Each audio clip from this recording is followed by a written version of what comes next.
Hello everybody, my name is Kai and this is Yumi and Books. I'm a guest for this video and I'll be reviewing the Thea Sister Special Series. For those of you who don't know what the Thea Sister Series is, it's a sister series to Geronimo Stilton, no pun intended. Geronimo Stilton is a more famous book series where we follow the life of Geronimo Stilton, a reporter, and his adventures. The Thea Stilton series is one where we follow the life of Thea Stilton, Geronimo's sister who is also a reporter and a professor at Brownsford Academy.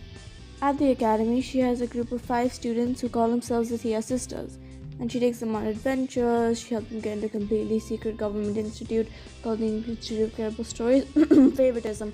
Anyways, the rest of the books after the first one have a similar overarching story.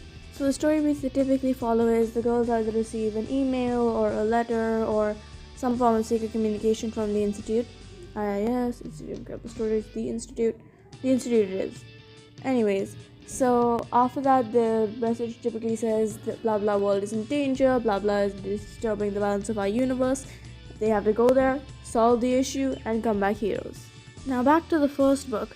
It has a slightly different story beat to the rest because it's the book where you meet most of the characters and also it's the book where you first meet the institute. So the institute can't really give them a mission. So the first book is more focused on sending the character back to their fantasy world, and you never really go to the character's fantasy world.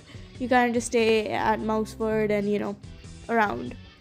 Plus this time it's going to be a bit of an issue because the character's world isn't so much in another dimension as underwater. Now personally, onto what I like about these books. There's a large roster of characters, which means there's a lot of different types of people you meet, and that means you can open up a lot of good dynamics between these characters.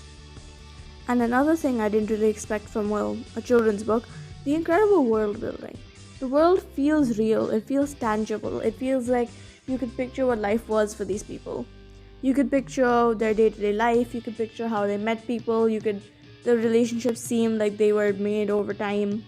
It's something which you don't get in a lot of books, where the world feels real, it feels like it happened. Whereas some books have worlds which feel like they only started being worlds or functioning the second you started reading. Now, to go off on a bit of a tangent, they have good character design.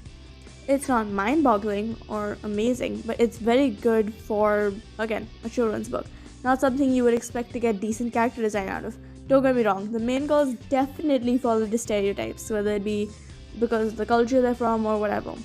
But you can also take that as cultural inspiration. It depends on how you see it. Now, unfortunately, like most book reviews I have to talk about my dislikes with this book. Now, I know I said the story beats, which are repetitive, don't become monotonous, and they don't become monotonous, but they aren't thrilling either. Even me, who read this book as a kid and has heavy nostalgia for it, found it quite a task to reread these books. And don't get me wrong, they're not long books, they aren't long reads, they don't take hours to read.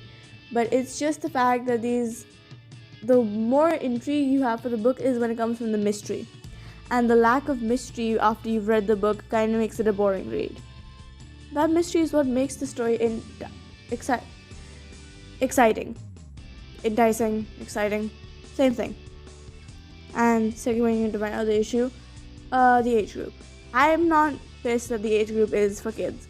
I just believe that the stories and the characters, if they were taken to in a slightly different direction, it could be a very good novel for older people. Like probably 11 to even 18 if it was written in that context. Because if you ask me to tell you the age group for these books now, I'd probably say at what age do people start reading graphic novels? 5 to 8, maybe 7, because the way the writing is there, it's very over-explained for someone who is a bit older. Because it feels like they're explaining every little thing even if it's not plot relevant. So my final rating for the series is probably an 8 or 9 out of 10. Because for its age group, it's a really fun read. It's something which kids would enjoy reading. It's something which they would find interesting. It's just more so that I wouldn't put it at a 10-10 because it had so much potential which it didn't end up using.